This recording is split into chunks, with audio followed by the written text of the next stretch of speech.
Hello everybody and welcome to the last Warrior Standing Rumble. David Dunn here with Jason Burns, and we are moments away from a stellar card coming your way. Of course, Burns, the match that the event's named after, the last Warrior Standing Rumble, but plenty of singles matches as well, including one I'm mighty excited to see, Hawke in his home suburb taking on James Shaw. That's right, David Dunn. These two are one-on-one with each other. Tonight is the decider of a rivalry that has become quite personal. And as you mentioned, the last Warrior Standing Rumble, the winner goes on to face Pat Schisk for the Aotearoa Heavyweight Championship on August 20th. It's a massive night of matches coming your way. Let's get right to it. Kicking things off with a singles match when Liam Erikson takes on Jordan Wright.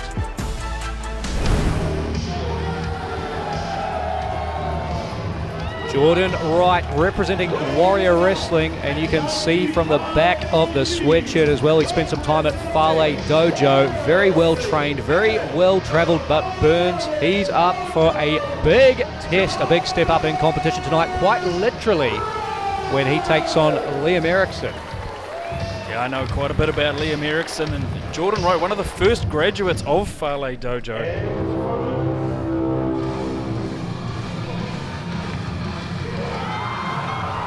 And here he comes, Liam Erikson, a free agent fighting out of the Hawke's Bay area. Spent some time training with you, Burns, at Impact Pro Wrestling Hawke's Bay. As you said, you know very well, Burns. What can you tell us about Liam Erikson and his mindset heading into this matchup tonight? Yeah, Liam Erikson is fueled by aggression. He acts largely on instinct and knows how to use his size advantage to its best strength. He's carrying over 30 kg advantage into this contest against Jordan Wright. That's right. I mean, Jordan Wright, he's looking thick. He spent some time in the gym. He's been bulking up, but still really a clash between a junior heavyweight and a true heavyweight in Erikson as the bell officially sounds to get us underway. Match number one tonight. And this is what I love about pro wrestling, David Dunn. The opportunity to see a real clash of styles, a real clash of sizes here. We've got 30 kgs and about 6 inches difference between these two athletes. You see it on display there as Erickson backs right into the corner, but Jordan Wright's got the speed advantage, dodging the chop, one of his own. Yeah, I expect Jordan Wright to be using his speed to his best advantage, to sort of hit and run and dodge and move against the Viking Liam Erikson, who's fighting out of Napier, New Zealand. Wright with a tight side headlock now, but Liam Erikson sends Wright off the ropes, shoulder block, and Wright crashes down to the mat. Yeah, he may have connected the back of his head there on the mat, and that will rattle the brain, and it's very hard to see what and to think and to focus and to strategize your next maneuver, which is going to be vital for Jordan Erikson in this battle. Off the ropes now is Wright. Shoulder block sends Erikson staggering into the ropes. Momentum, clothesline, can't quite get Erikson over the top rope. Goes again. I'm not sure about this strategy from Jordan Wright. No, like I say, he started off with a clear strategy: dodge and move, try and hold the man, still hold him down. But as soon as he started to try to overpower Liam Erikson, it backfired. And now we see that power of Liam Erikson on display. He's slowing things down and he's starting to dish out the punishment. Oh, crushes right in the corner. Nowhere for him to go as Erikson smashed him against the turnbuckle. There's a backbreaker. He's pulverizing Jordan Wright now, right through the torso. Now bringing that giant right foot up and throwing it down across the spine of Jordan.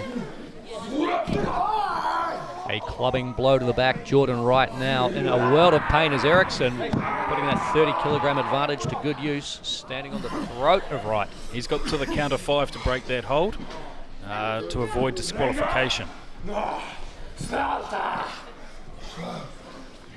Liam Erikson making the mistake there, letting Jordan Wright get to his feet. He was again, he's clearly not quite, it's probably not the game plan he brought into this match going in. But he's now responding with anything he can. He's just trying to stay alive in this contest. And it's a lot easier said than done at the moment. Wright really looking worse for wear as Erikson now traps Wright in those ropes. It's not legal, but it is effective. You just see again, Liam Erikson really targeting Jordan Wright's ability to breathe and bring oxygen into his system.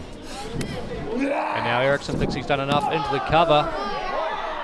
Wright quick to get the shoulder off the canvas. Yeah, just a 1 count there from Jordan Wright. He's still got a lot of life left in him, despite the crushing blows of Liam Erikson.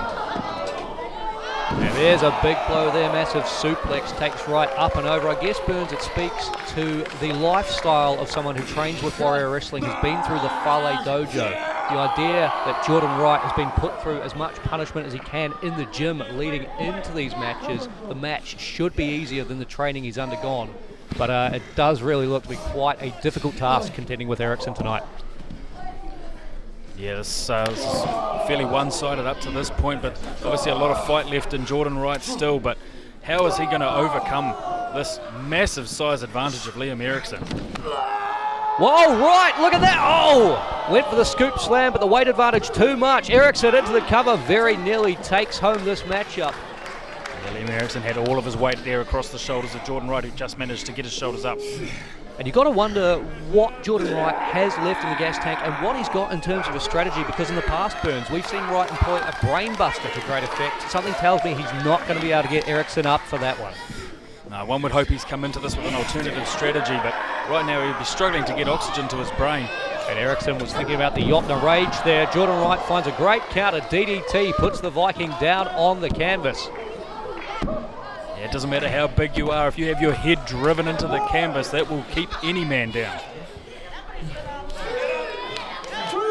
And they keep both of these men down at the moment. Wright desperate to get some breath back in his body, get some energy back. Yeah, Erikson looking mentally rattled, Jordan Wright looking physically exhausted. And from his back, Wright still showing a lot of fight, throws a kick out at Erikson.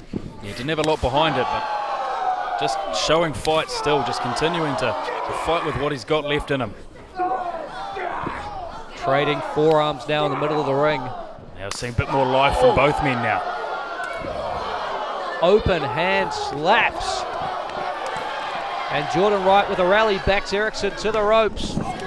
Erikson with the reversal, Wright comes back, goes low again. Yeah, that's sensible. That's probably more like the game plan he would have come into the game with. Looking to take the legs out of Liam Erikson. Not get caught in a fist fight. A penalty kick across the chest into the cover now. Wright, has he done enough? Erikson gets the shoulder up. Yeah, excellent pinfall attempt there from Jordan Wright. Had a leg across the right shoulder, an arm across the left shoulder, but it wasn't enough to keep the 120 kgs of Liam Erikson down. Erikson again latching onto the throat, looking for the Yopna Rage choke slam. Wright knew it, broke the grip, desperately fighting his way free. Oh, but runs his way into a black hole slam from the Viking. Is this enough? 2.5 Burns, but it was not 3. Right shoulder up. I thought that was it there. The impact there that Jordan Wright took on top of the multitude of force that he's taken to his torso and to his midsection throughout this contest. I'm surprised he's got anything left in him. And obviously Liam Erikson starting to suspect that there's not a lot left in Jordan Wright either. Wright again finds his way free of that choke slam. Dodges the splash in the corner. Gets Erikson up, and there it is! Oh my goodness! Amazing power, that scoop slam into the cover. Oh, right shoulder up from Erikson. Can you believe that, David Dunn? I cannot. We saw it earlier in this contest. The scoop slam was not effective for Jordan Wright, but he persisted, and now it's right in the driver's seat. Ultimately, the leg strength was enough to get Liam Erikson up and he's off his under feet. the throat. Erikson's tapping out. Wow. Out of nowhere, Jordan Wright with a sleeper hold, able to make up for not being able to use his brainbuster. And he's managed to pull off quite an upset victory here after taking such a beating. Tenacious, multifaceted offense from Jordan Wright was the ticket tonight. Took some of Liam Erikson's best shots, found a way to dodge the biggest impacts, and in the end, snaked his arm under the chin, that rear naked choke, locking the grip behind the head of the Viking, and Erikson had no choice but to tap out. That's all it takes in pro wrestling. One hold, one pinfall, a matter of seconds. Incredible stuff. Up next, we have the ever-experienced James Shaw versus the ever-popular T-Hawke. T-Hawke in action in his home suburb. He's going to have the support of the people, but can he get the win against Shaw and take out this decider between the two?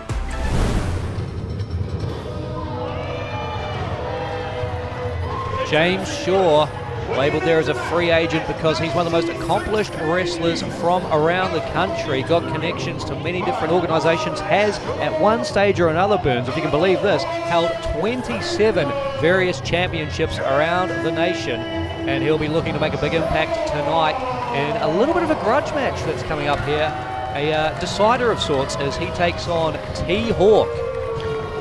The most experienced New Zealand-based wrestler there is.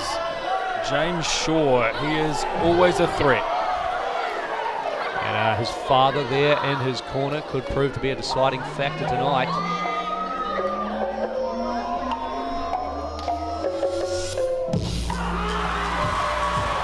But if you listen to that ovation, T-Hawke's got hundreds and hundreds behind him. Look at this, the fans are on their feet. They're coming alive for the hometown boy, T-Hawke. Yeah, T-Hawke, he's really coming into his own just in the last year or so. Always so full with potential, and we're finally starting to see him reach the levels of success that he can. And you know, James Shaw was, you know, had a role to play in training T-Hawke, and now T-Hawke he wants to turn his idols into his rivals, and we're seeing that. We've had these two are 1-1 against each other, and both men treating this like the last decider. Well, there's no doubt who this capacity crowd is behind. They're hoping to see T-Hawke walk away with the win. Plenty of T-Hawke t-shirts out there in the crowd tonight. But as you said, Burns, 1-1. Each man holds a victory over the other. They know what needs to be done to do it again. But James Shaw really up against the odds here in terms of crowd support. Yeah, and it's easy to assume that crowd support makes no difference whatsoever, but we see this across all forms of sport. The hometown advantage is often the deciding factor in a contest that would otherwise be even. Now, you're going to tell them to be quiet? Something tells me T-Hawke not going to encourage this crowd to quiet down. And obviously James Shaw, like we said, so much experience. No New Zealand-based wrestler has had as many matches as James Shaw has had. And so if anyone is going to be unaffected by a vocal crowd turning against him, it's going to be James Shaw.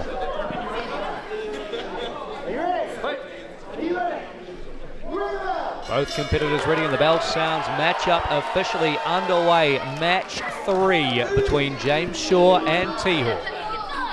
See, now both these competitors will know each other fairly well after two hard-fought contests, but you can see both men still approaching each other cautiously. Test of strength here to see if anything has changed between these past two contests, if anything's different this third time around. So T-Hawke fighting his way up there.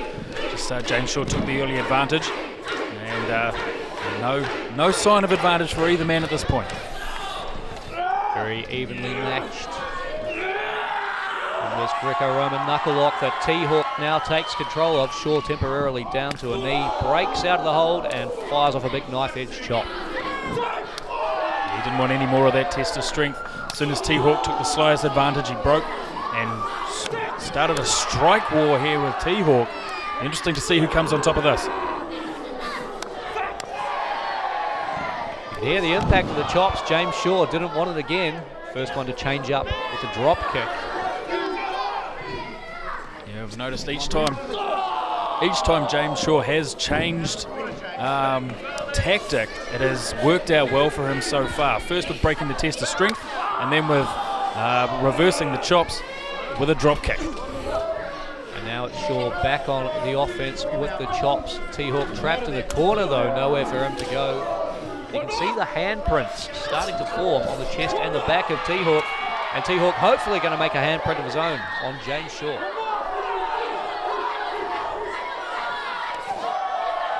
Look at the impact. Shaw's legs thrown off the mat into the air. Yeah, both chests redded up here, and it's turning into a hard-hitting contest between these two. Perhaps not what you'd expect to see from either of these men. Hawke slides out of the fireman's carry. There's a drop kick of his own. Now it's James Shaw who's backed into the corner. Shot to the midsection, and Hawke goes to the apron. I don't know what he's got in mind here. James Shaw attempts to cut him off, but gets caught. Oh, there's a neck breaker. Shaw never saw it coming. Hawke hooks the leg. James Shaw outside to catch his thoughts, catch his breath, and try to regain the momentum that he had earlier in this contest. But keep your eye on Hawke while James is on the outside of the ring. Hawke's got something planned on the inside. And Shaw saw that one coming, cuts Hawke off in the ropes, and now Hawke spills to the outside. He's among his people, he's among his fans, but this is a bad spot for this young man. Yeah, as soon as Hawke reverted to what you would expect his normal strategy to be, high speed, high risk, it just backfired and turned this contest in favour of James Shaw. Let's see if he can take advantage and pick up a victory here 3 minutes into this contest.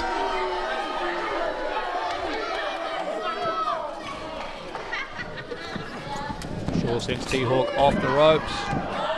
Wheelbarrow position. Big back suplex out of it.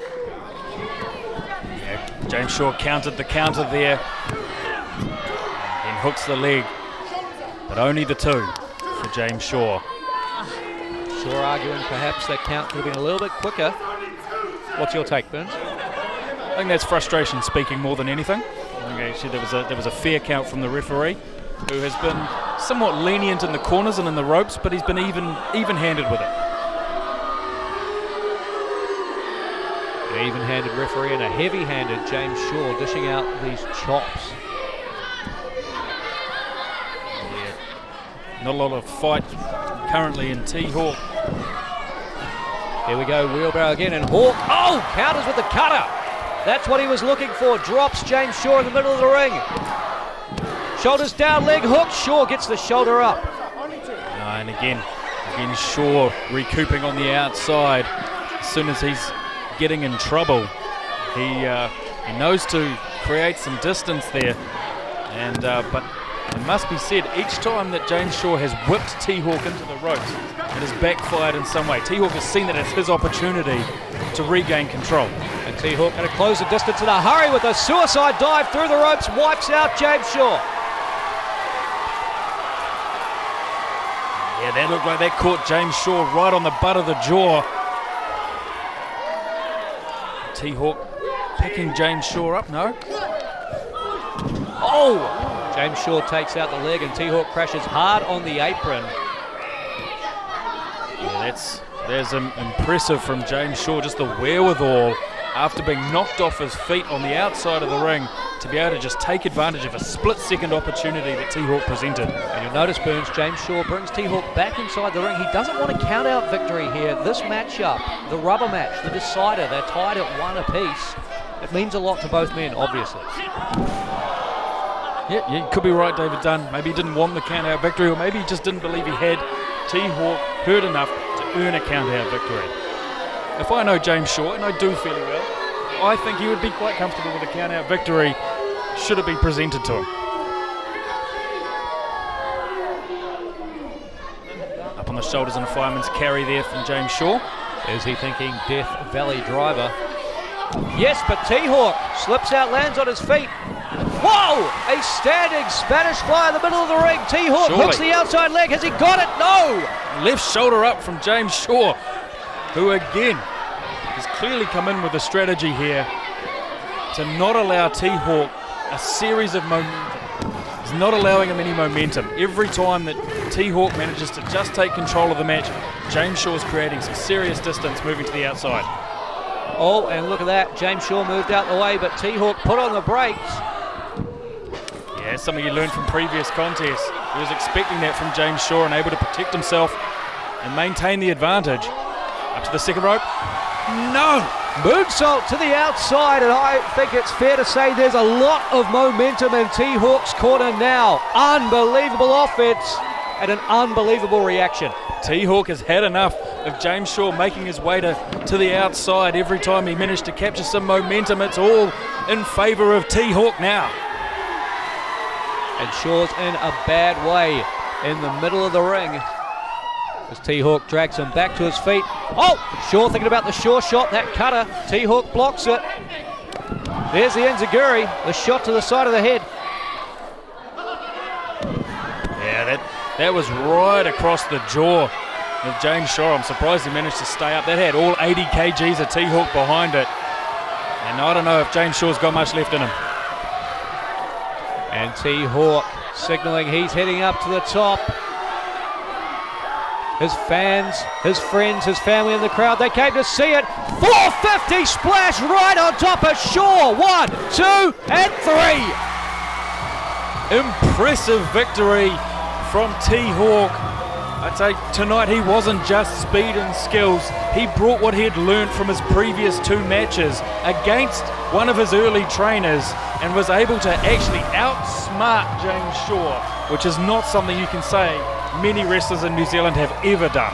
Phenomenal offense from T-Hawk.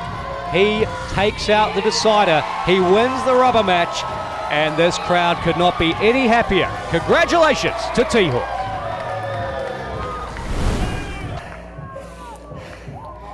James Shaw is one of the best in this country. Former heavyweight champion, I knew I had to give him my all. Those fans out there, they're the ones that got me through. But the job's not done. We've got one more. That Rumble, I'm coming to take it all. T-Hawk looking forward to the last Warrior Standing Rumble, still coming your way later tonight. But up first, Burns, it's a singles match that I've been looking forward to. 2 of my favourite competitors. JK Moody takes on NIWA. That's right, both guys making a huge reputation for themselves around the globe, back home, showing their wares right here in Auckland.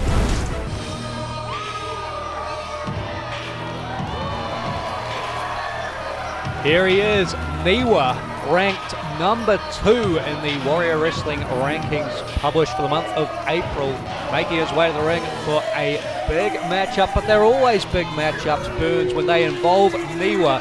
This man, truly a world-travelled, world-class, dominant professional wrestler. Yeah, all 6 foot, 112 kgs out of Wainui Amata. This man brings the fight. The intensity he brings, that he manages to really ramp up a notch when he gets in the ring. And now his opponent.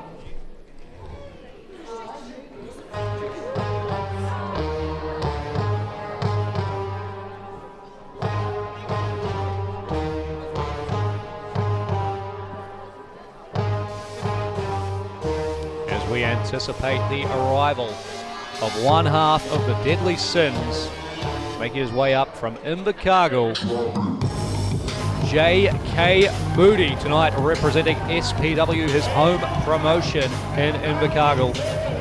And Moody himself, a man who has been around the world but finds his way back to Auckland City tonight, and opposite NIWA for this big matchup coming your way in a matter of moments.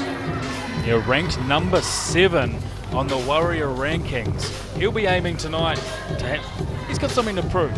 He's not going to be content with a number 7 ranking here in Warrior Wrestling. And a victory over NIWA tonight would do huge things for that ranking.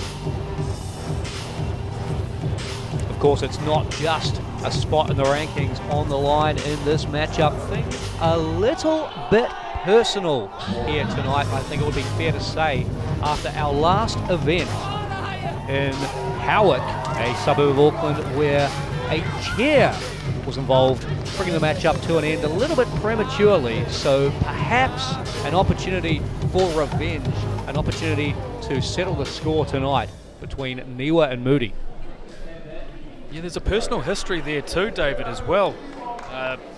JK Moody got his start in wrestling. He decided to start wrestling after watching NIWA wrestle. That's right. Back in 2015, a young JK Moody sitting in the second row of an SPW event.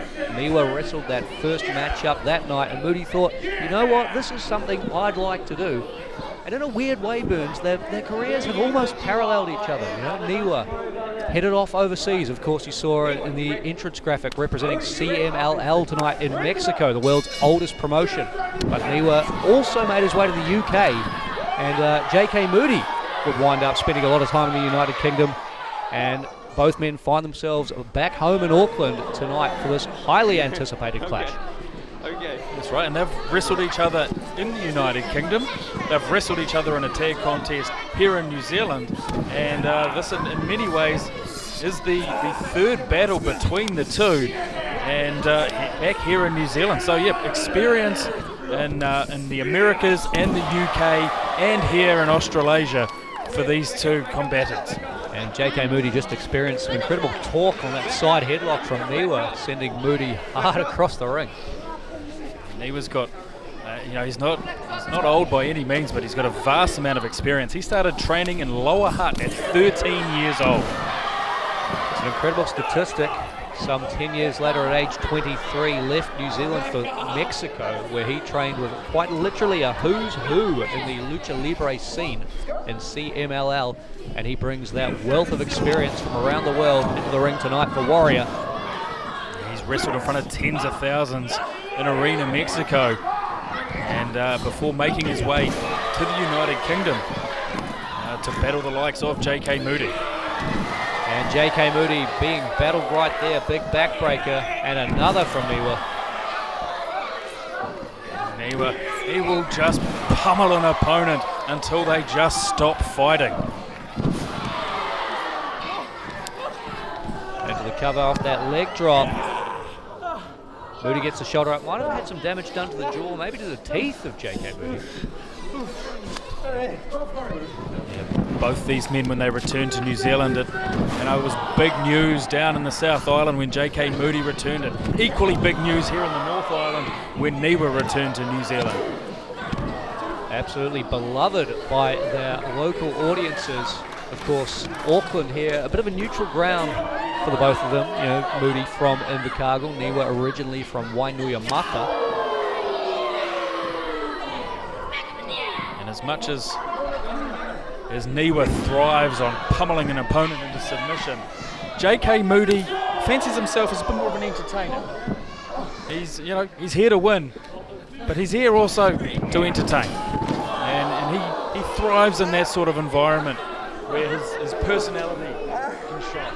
Well, he's not thriving right now, is he? NIWA in the driver's seat in the early stage of this matchup, coming up on the 3-minute mark, and this could be something that turns the tide, as NIWA got hung up on that top rope, and Moody capitalizes with the drop kick, sends the savage NIWA spilling to the outside.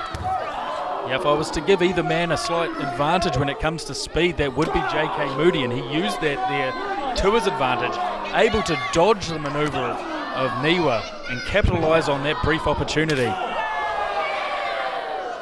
As both men exchange strikes on the outside. Oh, Moody using that speed advantage you talked about there, Burns, ducks under the shot, and NIWA wraps his own arm around the ring post. And Moody right away, like a shark that smells blood, going on offense, trying to exploit any sign of weakness he can find in NIWA. NIWA, of course, renowned for a range of power maneuvers, including that sit-out powerbomb. And if he's done damage to his shoulder there, if he's dislocated his shoulder, that effectively puts a significant amount of offense out of play for NIWA, and would turn this match hugely in favour of JK Moody. You see there again, Moody homing in on the left arm of NIWA. A bit of referee leniency there with allowing these two guys to go at it on the outside, and JK Moody has definitely come out with the strong advantage coming back into the ring.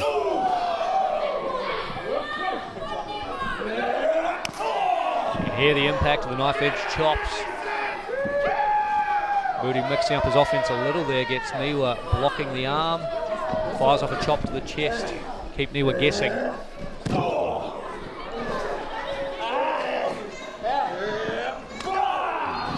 back to focus there, just threw that right uppercut up into the arm, trying to force the shoulder joint upwards. If it hasn't dislocated before, JK Moody's certainly hoping it is now.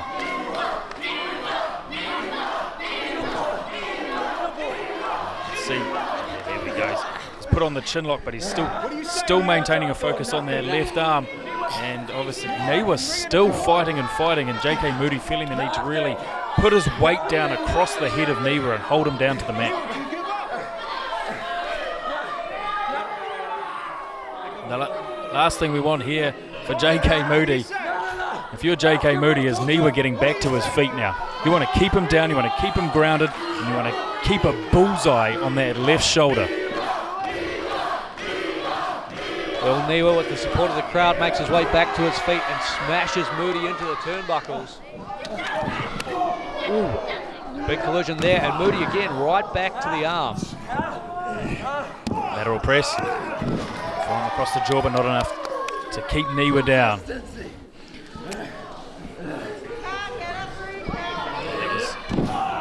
JK Moody, NIWA just needed that moment, just a moment of space, and he was able to take it, get a strike in there, but JK Moody able to focus right back on that shoulder and swing the match back in his favour.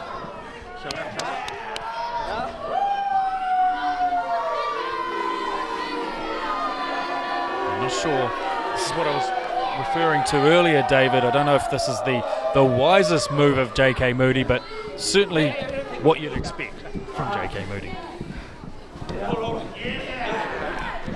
And Moody trying his best to stay right on top of NIWA as NIWA desperately tries to create some space in the corner.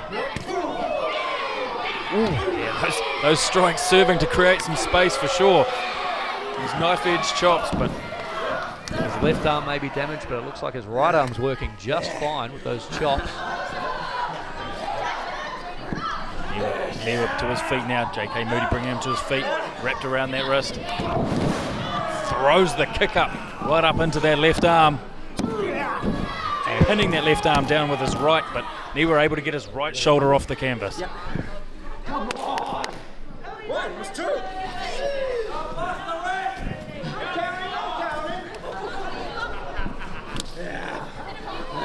NIWA trying to protect that left shoulder, trying to keep it away from JK Moody. You can understand why. So JK Moody deciding now he has to go, he has to break the right fingers, the fingers on the right hand, to stop NIWA being able to protect the left shoulder. You saw there NIWA gripping his fingers together to try and prevent JK Moody having access to that left shoulder.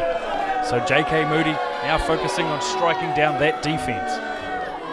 And Moody has dished out so much offense so far that NIWA has been entirely on defense for these last few minutes of the matchup. Hasn't been able to even think about fighting back. He's just doing his best to avoid further damage being done to the left arm and now the right as Moody applies the armbar. Counter to pinfall.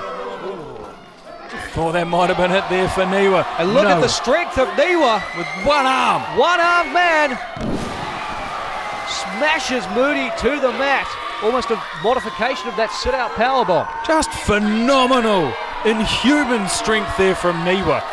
When he turns that intensity up a notch, there are things he does in that ring that just seem impossible. Moody runs right into a boot. NIWA up to the second rope. There's the drop kick. See, he hurt that arm again on landing. Quickly into the cover, but JK Moody able to kick out. He could only hook one leg with the right arm. NIWA, the entire pinfall, was still protecting that left arm. Had he been able to use both arms, that might have been it. Oh! NIWA thinking about a lion salt. JK Moody plucks him out of mid-air with the neck breaker into the cover. Has he done it? Has he put him away? He has not. He hasn't, but he's set up nicely to be able to wrench that shoulder back there. Into that deadly sin crossface now. Trapping the arm of NIWA, applying the crossface, and NIWA's a long way away from the ropes. You can see the pain etched on his face. Will he tap out? Will he be forced to submit? No! Rolls through into the cover. Using his right arm and his hips there to convert that into a pinfall. You saw the horrendous angle that shoulder joint was on in that hold. Moody had to break the submission. Whoa! Turned inside out on that one. tilt-a-wheel gut wrench there from NIWA, and both men down.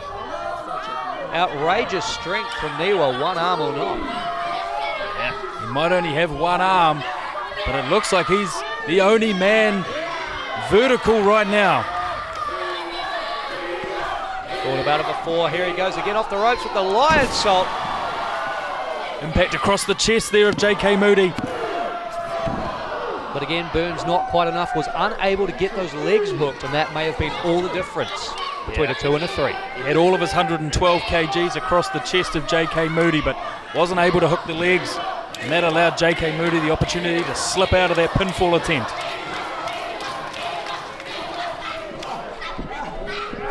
You have to also wonder how much energy JK Moody has exhausted trying to keep NIWA down. That is no easy task, and we are more than 10 minutes into this contest now, and JK Moody coming into the corner. Oh, there's the drive-by kick, rattles NIWA. Moody out of the opposite turnbuckle, runs in with a second.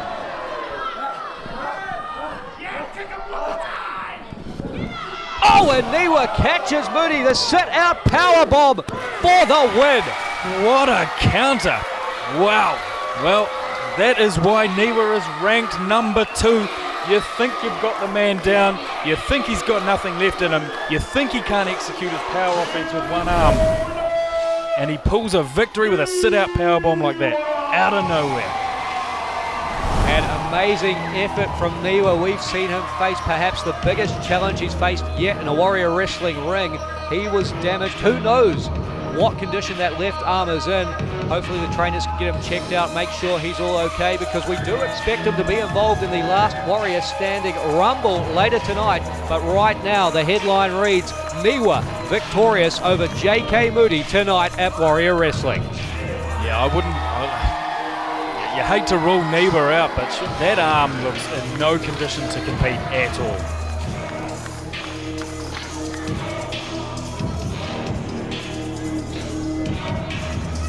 It's now time for the last Warrior Standing Rumble. 2 men will start the match. Entrants continue to enter the ring at a predetermined interval of time. Eliminations take place over the top rope until Burns there's just one Warrior left standing. And that Warrior will go on to face Pat Schisk for the Aotearoa Heavyweight Championship on August 20th at Studio Fight Club.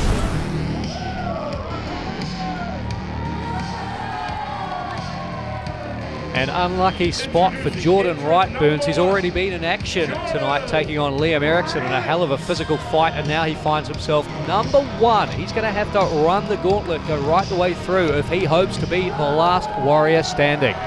He was on the receiving end for most of that contest too, from a man 30 kgs heavier than him and almost entirely directed to the midsection, and you can tell Jordan Wright is not 100% going into this contest.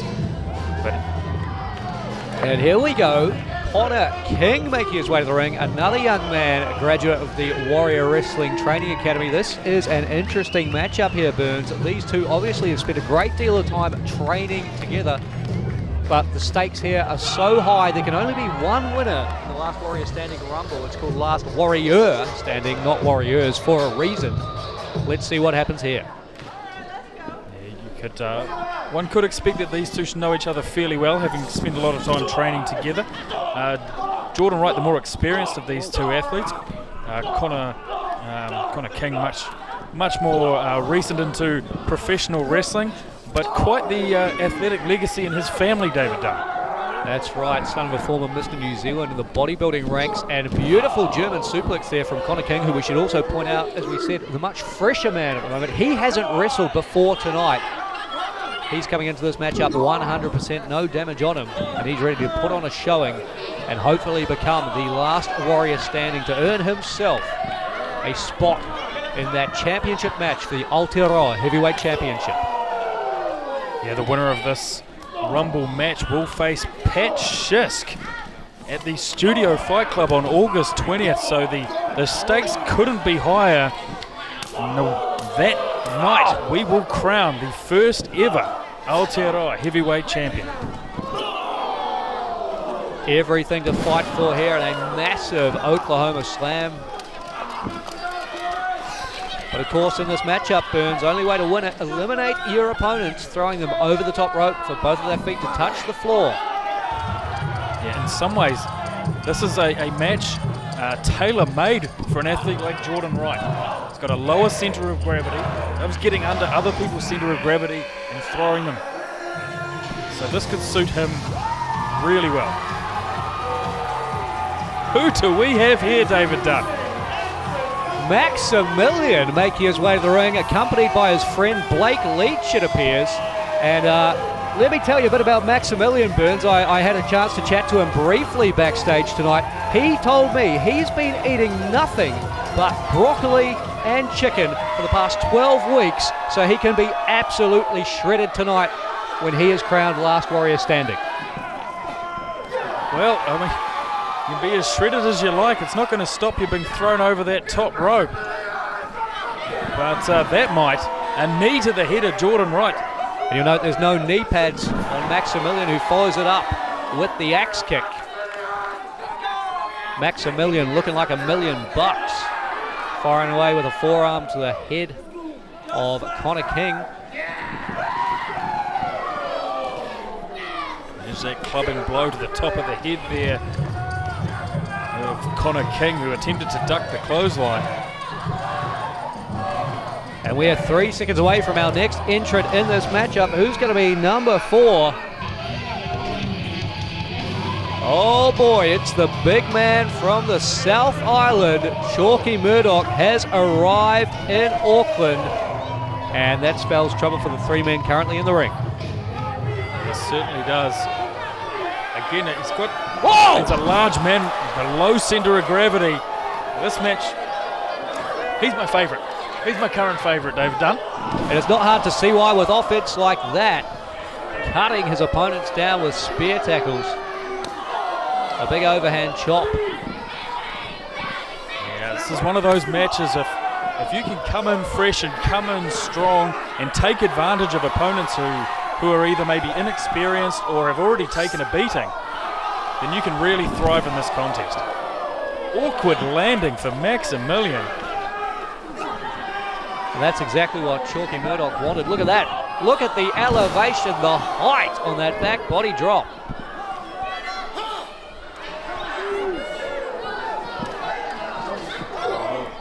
Last warrior standing. It's almost one man standing alone at this point. And that man is Chalky Murdoch. Big vertical suplex from Murdoch. Everybody down on the mat as we await our next entrant. It's the Viking, Liam Erikson, Burns. Look at this for a titanic clash. Both of these men tipping the scales at over 120 kilograms. The ring's starting to fill up.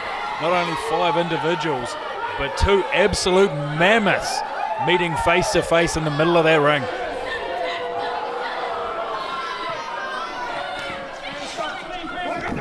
Liam Erikson inviting Chalky Murdoch. Hit the ropes, give me a shoulder block. Now it's Erickson's turn. And neither man barely give an inch. There's a lot of ego involved right now, and Chalky Murdoch takes a knee to the gut. Liam Erikson sends the receipt.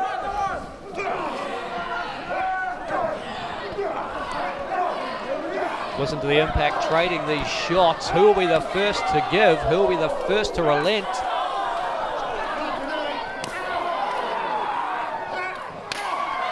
Chalky Murdoch has taken the advantage here over the Viking. The Viking, with a last burst of strength, smashes Murdoch to the mat, although Burns, in terms of strategy for a rumble, Chalky, oh, look at that, Maximilian, I think he's eliminated. Well, he may have to fight this one in court, Maximilian. K9, one half of the Deadly Sins, enters the last warrior standing rumble.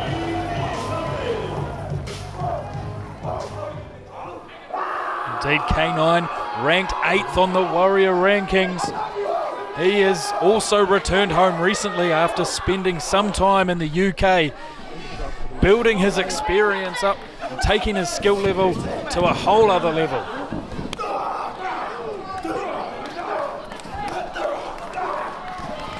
I don't know if he's made quite the right call, the K9 there.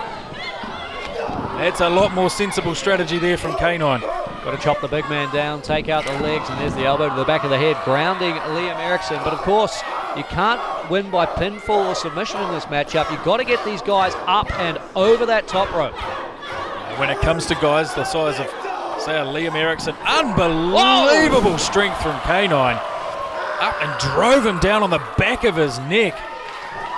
And as you say, David Dunn, when it comes to guys the size of, say, Chalky Murdoch or Liam Erikson, it pays to form temporary alliances to try to eliminate these larger guys, because they do take a lot of effort to get over the top rope, particularly if they do have lower centres of gravity. K9 thinking about sending Jordan Wright. Oh, and he does over the top rope, eliminated from this matchup. And you think you'll chalk one up for K9, but actually he might have been better off trying to form an alliance with Jordan Wright and eliminating either Chalky Murdoch or Liam Erikson or both. And now he's left alone there with two men who have a significant weight advantage of him. But K9 is fresh. We'll give him that. He's fresher than anyone else in that ring right now as we wait for our next competitor, who is number 7. Oh! Never mind a temporary alliance. Here we go, Burns. JK Moody, K9's long-time tag team partner, the other half of the Deadly Sins. This is a game changer. Yeah, yes. Oh my goodness, all of that weight coming down on Liam Erikson. Suddenly, I don't know if Chalky Murdoch's still my favorite. Yes, he is. He's still my favorite. He's still my favorite to win this one.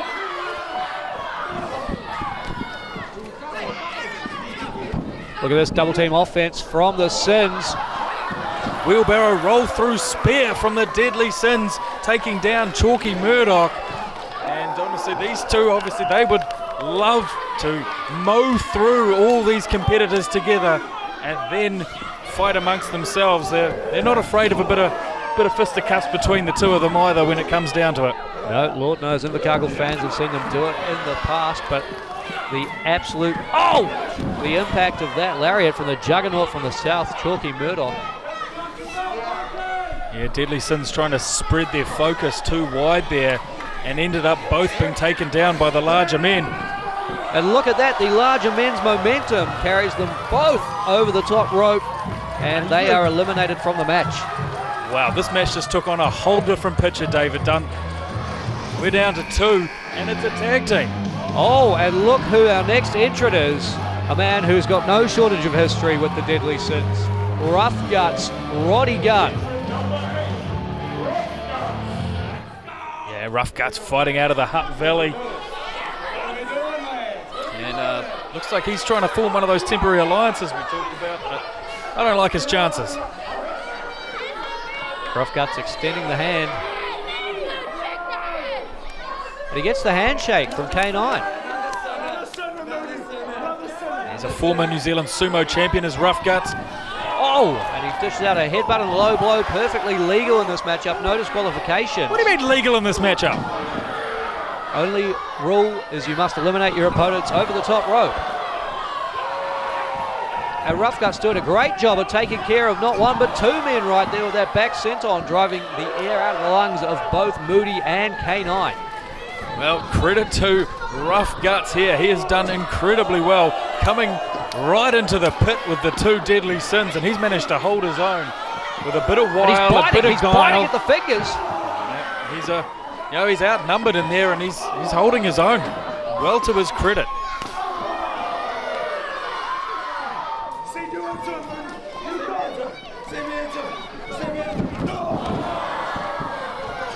And atomic drop there from Rough Guts. And K9 down, JK Moody down. One man standing, and it is Rough Guts.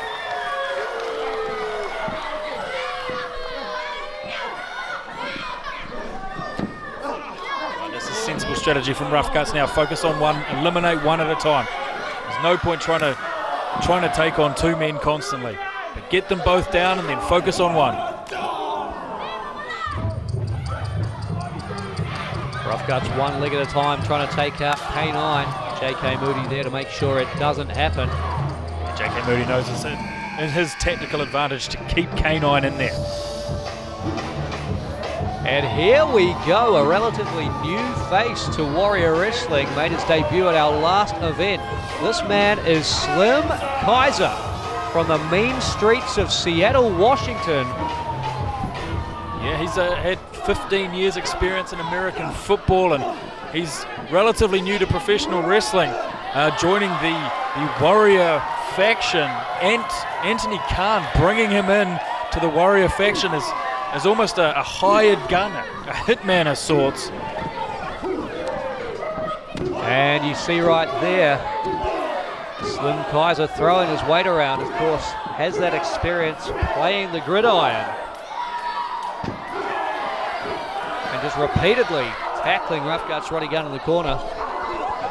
Slim Kaiser probably got the size advantage out of everyone in the ring right now. And you'd have to say this could be the sort of match where American football skills could come in most handy. Oh, they came in handy there. Big head-high tackle takes down JK Moody. Yeah, he's completely dominating this match from the get-go. The moment he entered the ring, Slim Kaiser, he could be one to watch out for. Certainly not one we would have called a favourite going into this. Amazing spine buster there. You see the pain etched on the face of K9. And another spine buster to Rough Guts Roddy Gunn. Slim Kaiser dropping anyone who moves tonight in the last Warrior Standing Rumble as we await entrant number 10. Oh boy, it's the big man, Jamie Tagadese.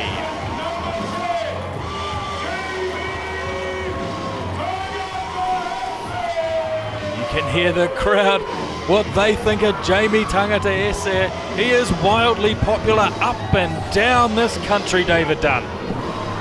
And he's flinging around bodies up and down this ring right now. Splash in the corner, takes down K9. Drops him with the spinning sidewalk slam. Yeah, his smash mouth style has not only made him extremely popular, it's made him extremely successful as well. At one point in time was undefeated for north of 900 days. Nobody could find a way to stop him, and very, very few have managed to since then.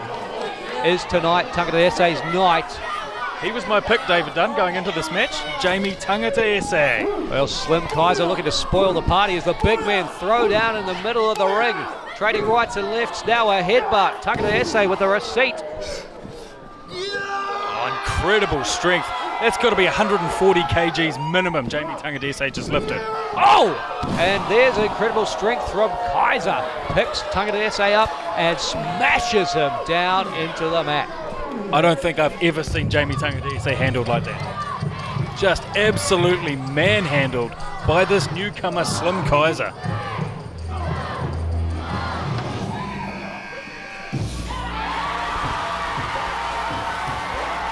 Well, that reaction could only mean one thing. T-Hawke enters the last Warrior Standing Rumble and straight away takes to the top rope. What are you doing on the top rope? That's not... Why would you go... No, unbelievable. Unbelievably effective. Wipes out Slim Kaiser with the missile drop kick off the top. It's tonight T-Hawke's night. Oh, there's the super kick. One for Rough Guts. Ducks the shot from Moody there. Oh, fakes the super kick, goes low. Into the cutter.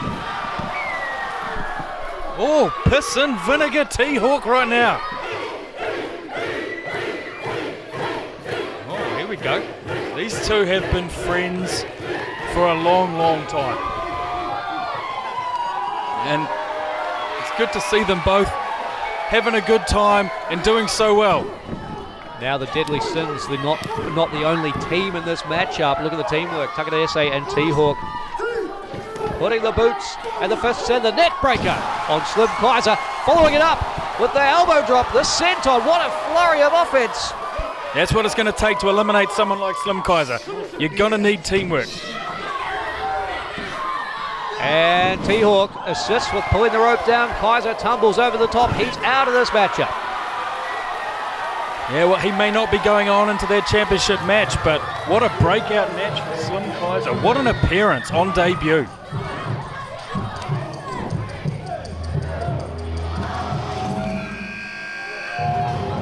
One entrant after T-Hawk comes his opponent from earlier tonight, James Shaw. And you can see from the look on his face, Burns, he's none too happy about the result of tonight's matchup. Yeah, I never think it's wise to go into one of these matches with just a focus on one opponent or to try to get your personal feelings involved. You've got so many other competitors to worry about, but James Shaw straight into the ring, straight after T-Hawk. We'll see how this plays out for him. Picking up where they left off moments ago. And again, T-Hawk catches Shaw with a shot to the back of the head. And the delayed impact sends Shaw tumbling to the mat under the bottom rope, we should point out though. Not working in T-Hawk's favour as a lightweight at 80 kgs. He is going to be much easier to pick up and throw out than almost anyone else in this contest. Whoa! Easy to turn inside out from the impact from Rough Guts. Yeah, well, he's got an incredible right arm, Rough Guts. He And throws there's it a with rough such weight. Yeah, you've got to say that's got to be it for T-Hawk. You don't see too many people getting out of there, kicking out of the rough driver, or even standing up again for a while afterwards. He's managed to hold on. Clinging to that He's managed to hold on. Shot from the jaw, Rough Guts backs him up for a second. I think Rough Guts bit his fingers again there, and it wasn't enough to get T-Hawk out.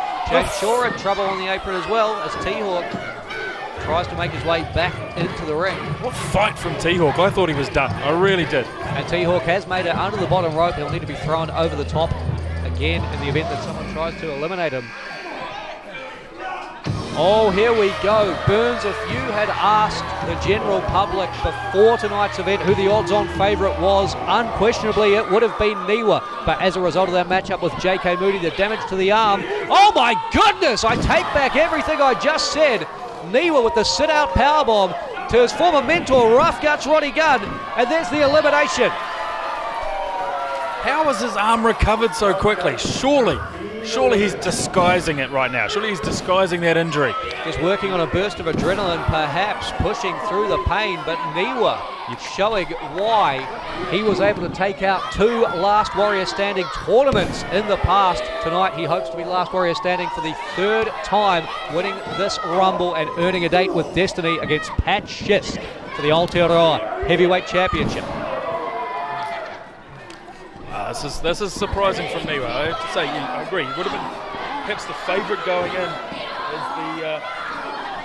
as such a high ranking at number 2 in the Warrior rankings. He's the highest ranked competitor in this match. But we saw it looked like his shoulder was out of its socket earlier. That just shows you the sort of resilience that NIWA brings to the table. And his power style, where he just likes to pummel and throw opponents around, is tailor-made for a contest like this. And a brief alliance there with T-Hawk to bring the fight to James Shaw. Of course, many moons ago, Shaw and NIWA made quite a popular team down in the Wellington region, but no sense of an alliance between the two of them tonight. It feels like a long, long time since James Shaw was popular anywhere, David Dunn.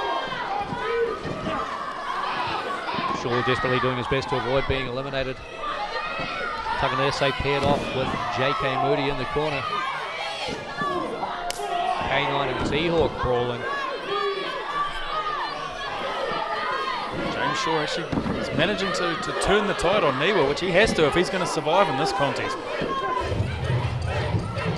Big right hand from James Shaw to the midsection. And here we go. This is our last competitor, David Dunn.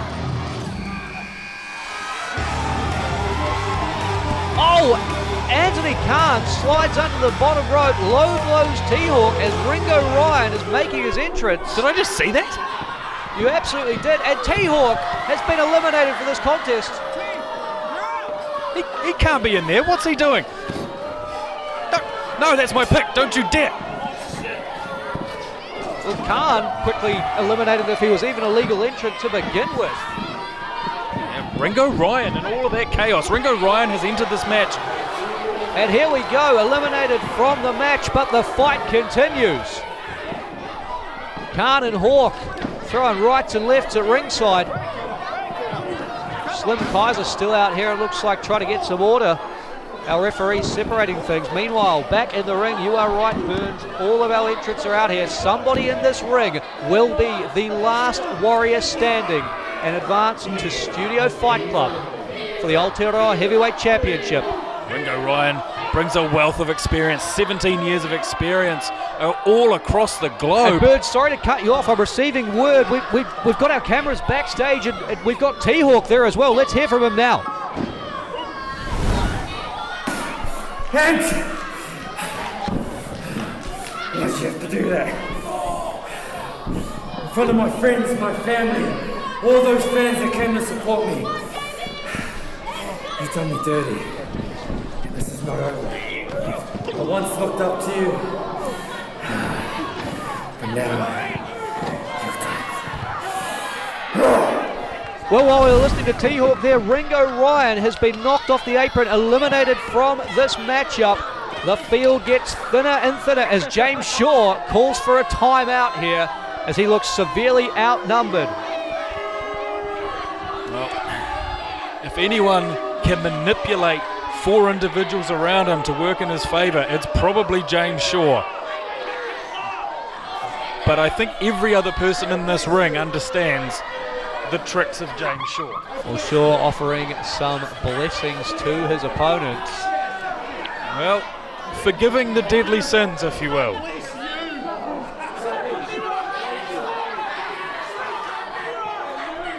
And Jamie Takadese, the first man who's had enough, gets Shaw up and drops him with the Warhammer. See you later, James Shaw.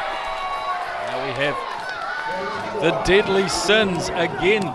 This tag team advantage they've managed to carry through for so much of this contest really starting to pay off as they pick apart NIWA and Jamie Tangata Ese. An incredibly accomplished Final Four. None would look out of place standing opposite Pat Schisk for the Aotearoa Heavyweight Championship. And there's Sin City, the beautiful double team maneuver from the Sins. Yeah, I told you from the start, David Dunn, the Deadly Sins are going to win this. They're going to win it together and they're both going to take on Pat Schisk. We might have to check the tape on that one. Oh, wheelbarrow rolled through into the spear.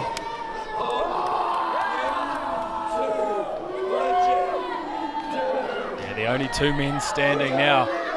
It's not often you see a wrestling ring with both NIWA and Jamie Tangata Ese floored. A very rare sight indeed, but now the Sins taking their moment to bask in the glory of their handiwork. But they're not done yet. Takadese and NIWA have not been eliminated. They're down, but they're not out. Oh, and look at that! JK Moody, every man for himself, turns his back on K9 to eliminate him from the last Warrior Standing Rumble. Well, time will tell whether that was the right strategy or not, regardless of their friendship. Sure, do you take the opportunity to eliminate someone, or do you give yourself a 2-person advantage over these 2 behemoths across the ring? I think we're about to find out. Well, you got to love a trier, but Moody knocked hard to the mat.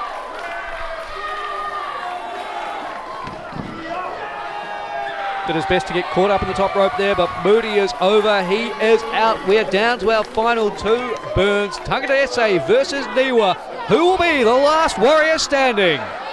NIWA ranked number 2. Jamie Tangata ranked number 3. The winner, who throws the opponent over the top rope, will go on to face the number 1 ranked wrestler in Warrior Wrestling, Pat Schisk, for the new Aotearoa Heavyweight Championship. I don't say heavyweight lightly. Look at these 2. We must be looking at 260, 270 kgs of beef going at it, one-on-one in the middle of the ring. Oh, and NIWA now trying the lariat to send Takadese over. He tries again. Takadese's rocked on the ropes. Third time, Takadese, he's over, but he's desperately clinging on. Oh, he had all 4 limbs clinging onto that top rope with all that he could, all of the strength that Jamie Takadese possesses. And NIWA runs through, he's backdropped over, he's out of this matchup. Takadese, he's done it, Burns. Jamie Takadese, your last warrior standing.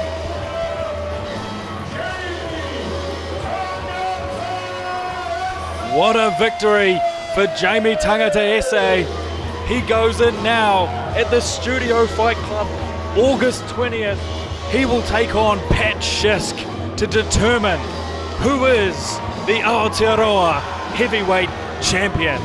A huge opportunity for Tangata Ese as a result of this huge matchup here. He came in at number 10, outlasted the field, finally throwing NIWA over the top rope. Congratulations to Jamie Tangata Ese, your last warrior standing.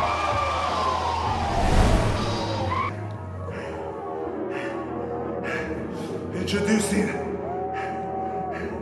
the winner of the last warrior standing rumble, Pat Schisk. I hope you're ready, because the Aotearoa Heavyweight Championship is mine. And that's our main event for August 20th lined up.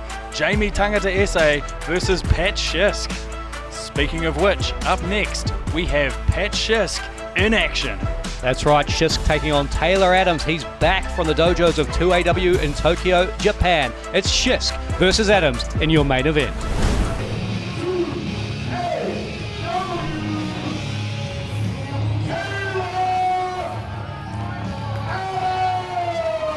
Taylor Adams making his way to the ring. Burns, he spent the better part of the pandemic over in the greater Tokyo area in Japan, of course, living, training with 2AW Action Advanced Wrestling over there in the Chiba suburb. But tonight he's back in New Zealand. He's back here for 2022, hopes to make it his year and hopes to take out tonight's main event. He spent at least 2 years really refining his game in Japan and really adding some new flavors to his wrestling repertoire.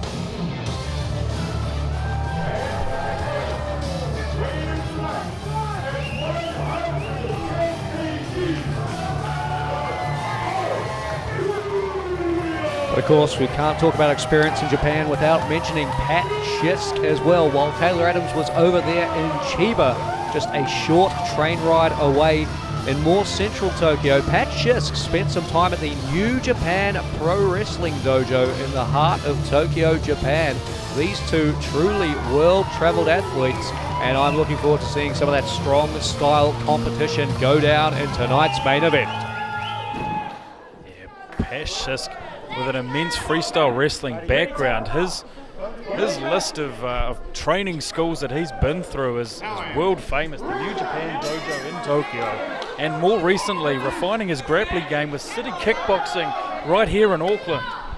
You think about City Kickboxing, you think about some of the best fighters in the world, home to UFC middleweight champion Israel Adesanya. Pat Schisk brings not just immense power, but incredible technique. You see both being cautious to engage here shows that they respect each other's game, they respect what each other has done. Pat Schisk wanting to get this contest underway. He's here to wrestle, and Taylor Adams, he tends to be a bit more cautious when approaching his opponent. He's not particularly fond of taking punishment as Taylor Adams. They make initial contact, and it's Taylor Adams backed up to the ropes.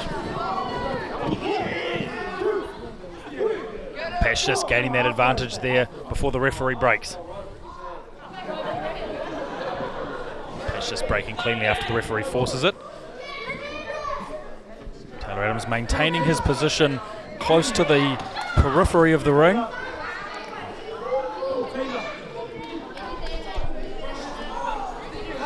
And both men regroup and re-engage. And this time it's Taylor Adams backing Pat Schisk into the corner.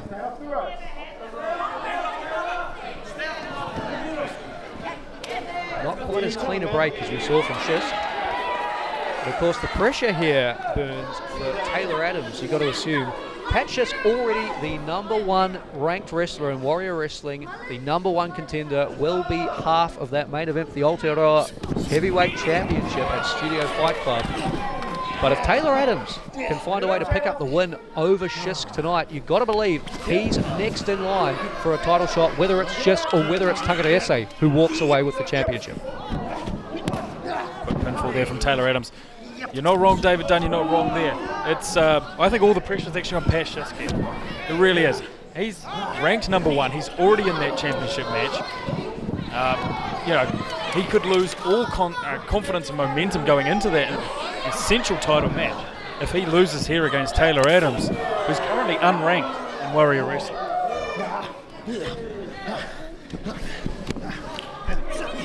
Now Schisk stacking all of his weight on top of Taylor Adams, looking to get the pinfall. So yes, Taylor Adams really with nothing to lose going into this contest. As you say, a win would almost guarantee him a title shot down the line with whoever wins that contest between Pat Schisk and Jamie Tangatese. And a loss here. He's already unranked. He I hear moves what you're saying. He just moves on to his next opponent and works his way back up those rankings. And works his way up. So,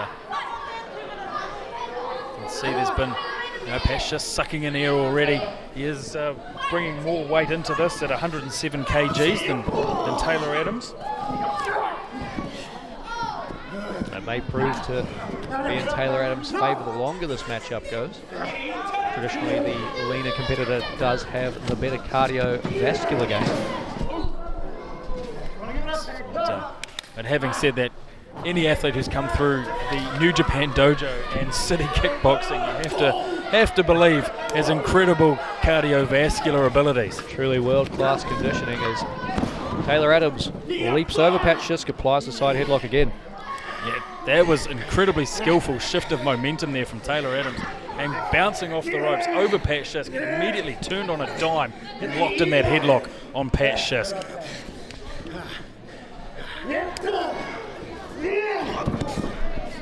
Pat's just using his strength advantage there, and then the point of the elbow right into the butt of the chin of Taylor Adams, and he's looking a little glazed.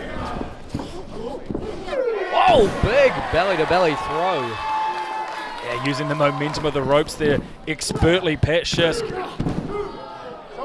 Great pinfall attempt too, knee on the shoulder, hands clasped as he hooked the leg. Not hard to see why Pat Schisk ranked #1 within Warrior Wrestling, undefeated in a Warrior ring. Oh, but a bit of a problem there with the lower back, it looks like, Burns.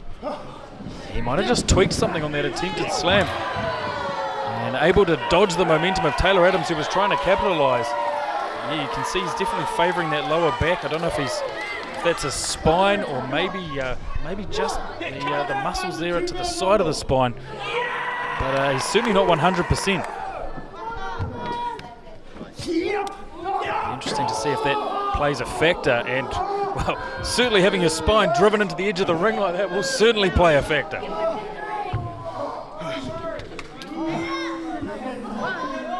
Both men on the outside of the ring here. Our referee checks in on Pat Schisk. Bring him back in the ring, come on. Back in the ring. One. Let's go, Taylor. Two. And Taylor Adams putting the boots to Pat Schisk on the outside instead of bringing him back into the ring. And rolls under the bottom rope, breaking the count, buying himself more time to do whatever he pleases on the outside.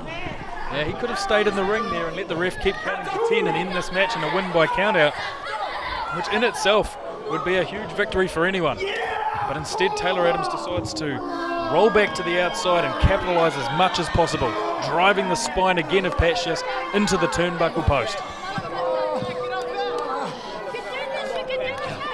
You can hear the suffering of Pat Schisk there at ringside.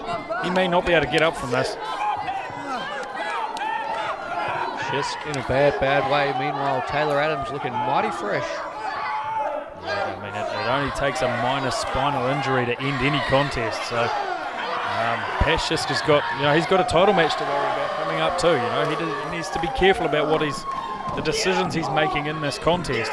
If he's starting to suffer from a back injury, whether he should call it a day and recover and focus on August 20th.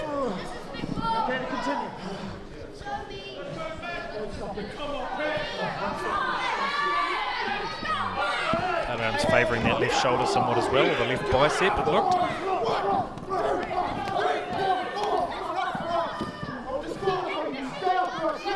Getting dangerously close to a disqualification is Taylor Adams, not giving Pat Schisk space when he makes it to the ropes. Taylor Adams, you see there's very little wasted motion. He operates, he's slowed this contest down to his pace. Well, a big impact chop from Pat Schisk, temporarily moving things back his way, but Adams, you're right, on top of Schisk in a hurry in the corner. And right now there is a bullseye on that lower spine of Pat Schisk. And Taylor Adams, I don't think you'll see him shifting his focus away from that spine anytime soon. Oh! The Irish whip to the corner. As nasty an impact as I've seen from that move. The ring moved on that impact. You can only imagine what the discs in Pat Schisk's lower spine did. Now Adams with a well-placed knee. Follows it up with the chin lock. Yeah, he's hyperextending their spine, trying to stretch it out and cause some additional injury there to that lower spine. Schisk attempting to reach the ropes, which would break the hold. The referee would then force Taylor Adams to release the hold if Pat Schisk can reach the ropes here. And Schisk fingertips away. Is he thinking about tapping out instead? No, he makes it to the bottom rope. Yeah, that takes a lot of strength. That is completely wear you out when you've got someone the size of Taylor Adams entirely with his weight on your back, and you have to drag him along to that bottom rope just to break the hold. Adams continues to dish out this offense to the back.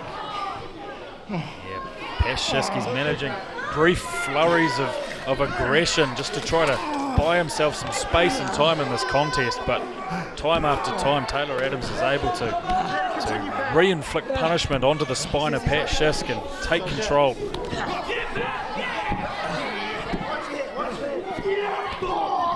Schisk trying an ankle pick there, but Taylor Adams shuts it down in a hurry with another shot lower back. Pat Schisk just didn't have the positioning or the leverage there for that takedown, and Taylor Adams able to take Pat Schisk down again, strike to the back, then into the turnbuckle again.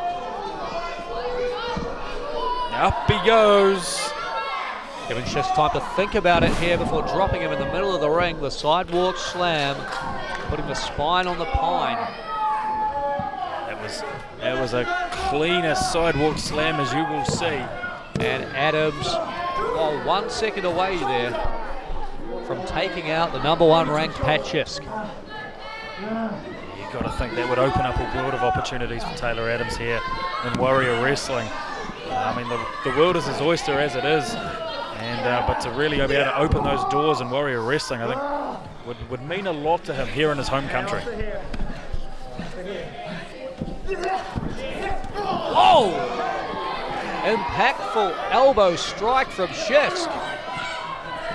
Yeah, that left forearm straight into the jawline. Taylor Adams. And Adams with a big boot drops Schisk to cut off any of the momentum Pat may have been building. Yeah, there was an opportunity there for Pat Schisk, but Taylor Adams, you just look at the two men. One of them looks remarkably fresh, and the other one is barely able to stand. But the other one is mighty defiant. Pat Schisk literally spitting in the face of Taylor Adams. That's actually not a bad move from Pat Schisk. I think he's trying to break the cool of Taylor Adams there. Taylor Adams has remained focused, he's remained calm, he's kept the match at his pace. Oh my goodness! Schisk with the reversal of the suplex. Now if he can throw Taylor Adams off his game plan, that's really the only opportunity Pat Schisk has at this point. Well, for the first time in a long time, Schisk is on his feet, Adams is on his knees. A firm fan favourite here, Pat Schisk, throwing left forearms again, and a big right.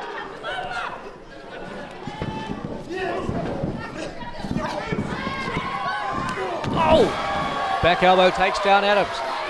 Yeah, that wasn't just a back elbow, that was the entire upper body of Pat Schisk flying into the torso of Taylor Adams, knocking him off his feet. This is Pat Schisk's opportunity right here, folks. Not a lot of force behind that whip with that injured back. And Adams was able to counter, rushes into the elbow strike again. And now Schisk off his feet to the middle. Oh! Flying out of the sky, crashing into Adams. Hooks both the legs now to finish things here. That was fairly high risk with an injured back, but it paid off for Pat Schisk so far. Pat Schisk first to his feet, still favouring that back. Taylor Adams makes his way up to his feet. He's dazed. Huge running knee lift there to the face of Taylor Adams. Adams barely gets the shoulder up, but the momentum has changed. The tide has turned. Now it's Pat Schisk dishing out the offense and Adams trying to get his bearings. Yeah, Taylor Adams thrown off his game plan as we talked about. Pat Schisk still struggling, but he's doing everything he can, fighting with all he's got. The pump handle, Taylor Adams slips off the back, and there's a knee to the back of the head. Taylor Adams needed that counter at just that moment. That's exactly what happened for him. Whoa, what a lariat straight from the dojos of Japan. Yeah, knocking Pat Schisk right off his feet with that huge lariat, and we're at a stalemate, Dunn. We certainly are, both men down. I mean, that may have been Taylor Adams' last best shot. What did it take out of him to deliver that lariat? Yeah, he's still seeing stars somewhat. Pat Schisk, every movement, you can see every movement is causing pain to shoot up the spine of Pat Schisk. You can see it on his face. You can see it the way he's trying to move. And now both men make it back to their feet before the count of 10. The match will continue. But for how much longer? For how much longer can they go when they're throwing shots like these? Yeah, unprotected shots from both men. There's neither man having enough in it to defend the shots, but putting everything they can into throwing them. Oh, you hear the impact like a shotgun. And there's a high knee from Adams. Spinning belly to back suplex. Again, right on that spine. That could be it. Pat Schisk could be done here. Shoulders are down, the leg is hooked, and Pat Schisk gets his left shoulder up. Taylor Adams had his weight slightly leaning over onto the right shoulder of Pat Schisk. Schisk just able to get that left shoulder up. As we enter the 16th minute of this matchup. Taylor Adams wondering, I think, what he has to do. What does he have to do to take out this Pat Schisk? He's thinking about the knee. Schisk had it blocked. Backs Adams up with a knife edge chop. You can see even delivering the knife edge chop hurt Pat Schisk. Talk about dealing with adversity here. Oh, Schisk with the backdrop. Clears Taylor Adams high into the sky and sends him to the other side of the ring. He's perched up in the turnbuckle. Pat Schisk still down on one knee. Will they meet in the middle? No. Pat Schisk clothesline. And a second one wipes out Taylor Adams.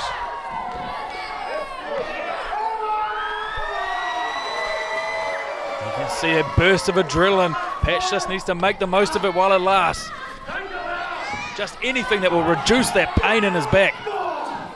But Adams counters. Elbow to the back of the head. And there's the spine buster. Brought him a great deal of success in Japan. Will it be his ticket to victory tonight? Well, you'd have to think after the state of Pat Schisk's spine must be in right now. How was that not the end for Pat Schisk? This may be the end for Pat Schisk. He's in a bad position as Adams coming in for that boot. Schisk sidesteps it. Oh! Drops Adams on his head with the slow water driver. And we have a winner. Oh, out of nowhere, Pat Schisk. Talk about overcoming adversity, David Dunn. He suffered through so much of this contest and was still able to deliver that slow water driver with everything remaining in it just when you thought Taylor Adams had the match won.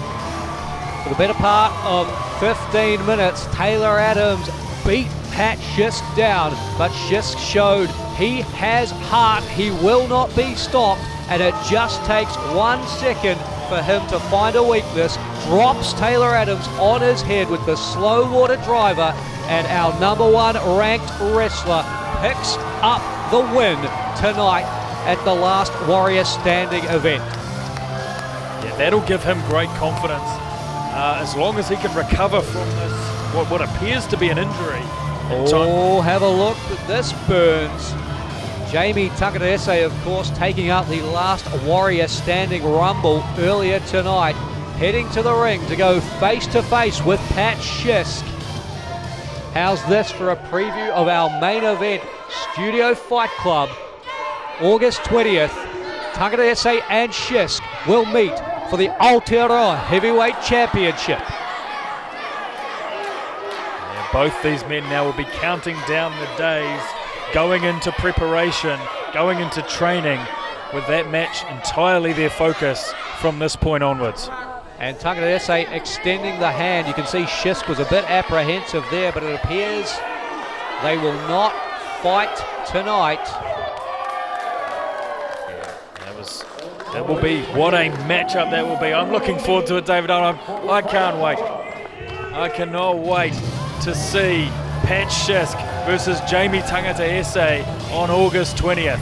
That is your main event. Aotearoa Heavyweight Championship will be decided when Schisk and Takadarese collide at Studio Fight Club. That's your main event for August, but tonight belongs to Pat Schisk. On behalf of Jason Burns, I'm David Dunn. We're saying thank you so much for joining us. And again, a big congratulations to our winner, Pat Schisk.